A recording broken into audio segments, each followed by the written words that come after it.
ओम नमः शिवाय। ओम नमः शिवाय। आज का हमारा टॉपिक है कि अप्सरा साधना करने के लिए ऊर्जा कैसे प्राप्त करें। तो आज हम आपको बताएंगे कि ऊर्जा कैसे प्राप्त होगी। आपको अगर ऊर्जा प्राप्त होगी तो आप कितनी भी बड़ी से बड़ी साधना भी कर सकते हैं। यहाँ तक कि किसी भी देवी देवता को अगर आप देखना चाहते हैं, अगर आप उनसे बातें करना चाहते हैं, देखने की इच्छा है, तो उसी ऊर्जा के ज़रिए आप किसी भी देवी देवता को देख सकते हैं, बातें कर सकते हैं उनसे। जब जी करे तभी बुला सकते हैं आप उसी ऊर्जा के ज़रिए। अगर आपके अंदर वो ऊर्जा होगी तो आप किसी भी देवी देवता को आपके सामने खड़े कर सकते हैं। ठीक है, ऊर्जा बहुत बड़ा बल है। अगर आपके अंदर ऊर्जा आ जाती है बहुत ज़्यादा, तो आपके चेहरे के ऊपर इतनी रूहानी ताकत आ जाती है कि देखने वाले यही पूछेंगे कि अरे यार क्या लगाता है चेहरे पे। इतना ज़्यादा नूर आ जाता है आपके चेहरे पर, आपके पूरी बॉडी पे इतना ज़्यादा। फिर एक बात और बता दूं, जो आपके चक्र है वो भी एक्टिव होने लगते हैं धीरे धीरे से। जब आप ऊर्जा बढ़ाते हैं, जब ऊर्जा बढ़ने लगती है, आपके अंदर ऊर्जा भर भर के आने लगती है। ठीक है, तो आपके जो चक्र होते हैं, मूलाधार चक्र, ये सभी चक्र जितने भी हैं ये सभी एक्टिव होने लगते हैं। तो यहाँ तक कि जिन्हें तीसरी आँख बोला जाता है, आज्ञा चक्र जेड़ा है वो सबसे पहले इंस्टॉल होता है। जब आपका ध्यान लगने लगता है, आप आंखें बंद करते हैं, तो जिस तरफ भी ध्यान लगाएंगे तो उसी तरफ ध्यान चला जाएगा आपका। लेकिन ध्यान को पकड़ना सीखना पड़ेगा आपको कि ध्यान को कैसे पकड़ा जाता है, ध्यान को कैसे लगाया जाता है। आज हम इसी वीडियो में हम आज आपको पूरा विस्तार के साथ बताएंगे। तो बने रहिए हमारे साथ, आगे बढ़ते हैं। अगर आपके अंदर जब ऊर्जा एकत्रित होने लगती है, सबसे ज़्यादा जब आपके अंदर ऊर्जा बहुत ज़्यादा एकत्रित हो जाती है, तो आप किसी भी साधना को, ये तो सभी साधना आपके कदमों में होगी। अप्सरा साधना, किंद्री साधना, जक्षिणी साधना, ये जितनी भी साधनाएं हैं, जितने भी भूत प्रेत हैं, ये सभी ये जितने भी हैं आपके कदमों में होंगे, आपके चरणों में होंगे। ठीक है, जब आपके अंदर बहुत ज़्यादा ऊर्जा होगी, ऊर्जा के बहुत ज़्यादा फ़ायदे हैं। फिर आप किसी को देखना चाहते हैं, किसी के घर में आंखें बंद करेंगे तो किसी के घर को देख पाएंगे कि इसके घर में क्या चलता है, क्या चल रहा है, क्या हो रहा है, क्या कोई शैतानी ताकत है जो इन्हें परेशान कर रही है या नहीं। ऐसे आप किसी को भी बता सकते हैं, आप गद्दी लगा सकते हैं। कहने की बात यह है, आप लोगों का जन कल्याण के लिए सेवा भी कर सकते हैं। ठीक है, इतनी ऊर्जा के अंदर इतनी ज़्यादा पावर होती है। ऊर्जा के ज़रिए ही, जैसे आप फिल्मों में देखते हैं ना, कि फिल्मों में देखते हैं हाथ ऐसे फैलाया और हाथ पे खाना आ जाता है, पैसे आ जाते हैं, कुछ भी मंगवाते हैं तो वो आ जाता है। शक्तियों के, जब जैसे हम फिल्मों में देखते हैं तो शक्तियों के द्वारा एक दूसरे से लड़ते हैं, तांत्रिक जो होते हैं, या और फिल्में बहुत सारी है ऐसी शक्तियों के ऊपर बनी हुई है। हाथ मारते हैं तो शक्ति बाहर आती है। तो ऐसे ही शक्ति बाहर आने लगती है जब आपके अंदर ऊर्जा बहुत ज़्यादा एकत्रित हो जाती है। तो ये ऊर्जा एकत्रित करनी कैसे है, ये हासिल कैसे होगी। मुसलमान ऊर्जा को क्या बोलते हैं, रूहानी ताकत बोलते हैं। मुसलमान जो लोग हैं, मुसलमान जितने भी अमल बताते हैं, साधना बताते हैं, वो हम हिंदू लोग ऊर्जा बोलते हैं। तो वो मुसलमान जो होते हैं वो ऊर्जा को रूहानी ताकत बोलते हैं, ऊर्जा को रूहानी ताकत बोलते हैं। तो जैसे हम परियां कहते हैं, तो परियां ही अप्सरा है, तो अप्सरा ही परियां है।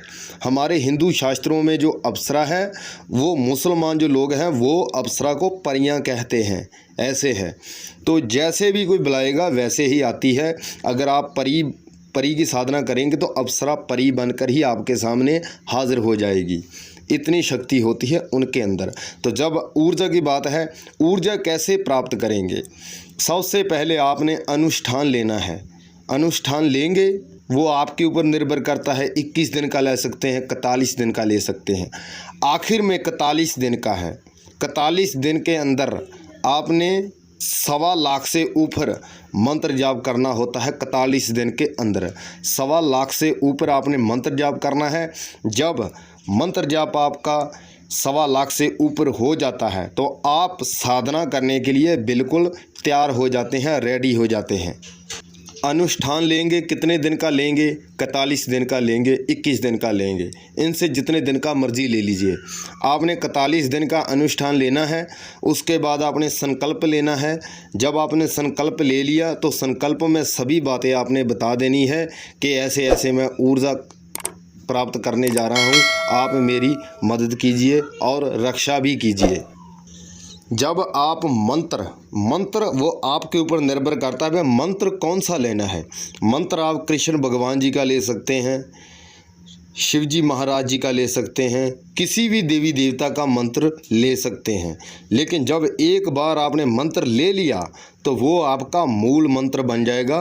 आपका हमेशा के लिए वही मंत्र चलेगा। ऐसा नहीं कि बार बार मंत्र आप चेंज नहीं करेंगे, एक बार ही मंत्र आपने करना है। इनसे ज़्यादा पावरफुल, चलो सभी देवी देवता जितने हैं वो सभी पावरफुल ही है, लेकिन मंत्र पावरफुल कौन सा है? ओम नमः शिवाय का।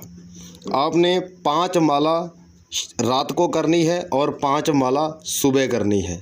5-5 माला आपने करनी है। रुद्राक्ष की माला के साथ करेंगे तो वो रुद्राक्ष की माला पवित्र होनी चाहिए।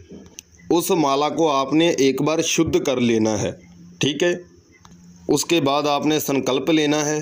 जब आपने संकल्प ले लिया, ठीक है, तो आपने मंत्र जाप करना स्टार्ट कर देना है। इसमें कहीं गुरु की आवश्यकता नहीं है। अगर आपका गुरु है तो ठीक है, नहीं है तो कोई बात नहीं। 5 माला से ऊपर भी कर सकते हैं, वो आपकी क्षमता है कि आप कितनी देर तक बैठ सकते हैं। तो नहा धोकर ही बैठना है जब भी साधना करनी है, नहा धोकर अच्छे पवित्र कपड़े पहनकर। हाँ, एक बात और बता दूं, कपड़े आपने एक बार जो रखे वही साधना में यूज़ करने हैं और वही कपड़े आपने किसी को नहीं पहनने देने। जब आपने गद्दी लगा ली तो गद्दी के ऊपर बैठकर आपने मंत्र जाप करना है। जब 2 टाइम आपने मंत्र जाप करना है। अगर आप 10 माला कर सकते हैं 10 कर लीजिए, अगर आप 5 तो करेंगे, इनसे कम नहीं। 5-5 माला करेंगे, 5 सुबह 5 ही रात को। अगर आप टाइम एक टाइम पे ही मंत्र जाप करते हैं तो आपको ज़्यादा बेनिफिट देखने को मिलेगा। आपकी गद्दी के ऊपर भी कोई और नहीं बैठना चाहिए, सिर्फ़ और सिर्फ आप ही बैठेंगे। यही छोटे छोटे पॉइंट होते हैं जिनकी वजह से साधना संपन्न नहीं होती। तो मैं आपको बहुत ध्यान से बता रहा हूँ, तो ध्यान से देखिए, ध्यान से सुनिए। कपड़े जो आपने पहनने हैं वो कपड़े और किसी को नहीं पहनने देने, क्योंकि उन कपड़ों के अंदर आपकी ऊर्जा समाहित होती है, ठीक है। तो वो कपड़े किसी को नहीं पहनने देने। अगर और कोई डालेगा आपके घर से आपके कपड़े तो वो जितनी भी ऊर्जा है उनके अंदर समाहित हो जाएगी। तो धोने भी कपड़े आपने ही है। जो कपड़े आपने साधना के लिए पहनने हैं धोने भी खुद आपने ही है, किसी से नहीं धुलवाने। अब बात करते हैं नियम की। मीट मछली अंडा बिल्कुल नहीं खाना। अगर आप किसी प्रकार का नशा करते हैं तो वो भी आप बंद कर दीजिए। अगर आप नहीं कर सकते तो कोई बात नहीं, जो आप खाते हैं वो पीते हैं वो आपके ऊपर है, लेकिन दारू नहीं पिएंगे, ठीक है। गोली गट्टा खा सकते हैं, ठीक है, भंग पी सकते हैं, लेकिन ऐसा है कि अगर आप नशा ना ही करो तो सबसे अच्छा है। मैं तो यही कहूँगा। जितने दिन तक साधना चलेगी उतने दिन तक आपने अपनी पत्नी को साथ नहीं सोना, अपनी पत्नी के साथ नहीं सोना, गाली गलोच भी नहीं करना आपने। हर वीडियो में आपको बोलता हूँ जो नियम है सभी नियम इस साधना में भी लागू होते हैं। जिस माला से आपने मंत्र जाप करना है उस माला से आपका घर परिवार का मेंबर और कोई मंत्र जाप नहीं कर सकता आपके सिवाय। आप ही उस माला को पकड़ेंगे, आप ही उस माला से मंत्र जाप करेंगे और किसी को मंत्र जाप नहीं करने देंगे उस माला के साथ। जब ये आपका पूरा क्राइटेरिया पास हो जाता है, पूरा हो जाता है, तो आप साधना के लिए बिल्कुल रेडी हो। आप कोई भी साधना करने के लिए तैयार हो चुके हो। आप कोई भी साधना कर सकते हो, अप्सरा साधना कर सकते हो, कोई भी। परी साधना कर सकते हो। कोई भी कठिन से कठिन साधना भी आसान तरीके से सिद्ध होगी अगर आपके अंदर ऊर्जा बहुत ज़्यादा एकत्रित होगी। तो मैंने आपको बहुत सारी बातें बताई हैं, तो आपने सुनी है, देखी है। अगर हमने साधना बताने में कोई नोक चोक कर दी है तो अपने भाई को छोटा भाई समझकर माफ़ कर देना, गलती सलती माफ़ करना मेरे भाई। लाइक शेयर सब्सक्राइब करना ना मत भूलिए, बाद में आप भूल जाते हो तो अभी कीजिए प्लीज़ यार, लाइक तो कर दिया करो, लाइक तो बनता है आपका। अब हमें इजाज़त दीजिए। ओम नमः शिवाय, ओम नमः शिवाय।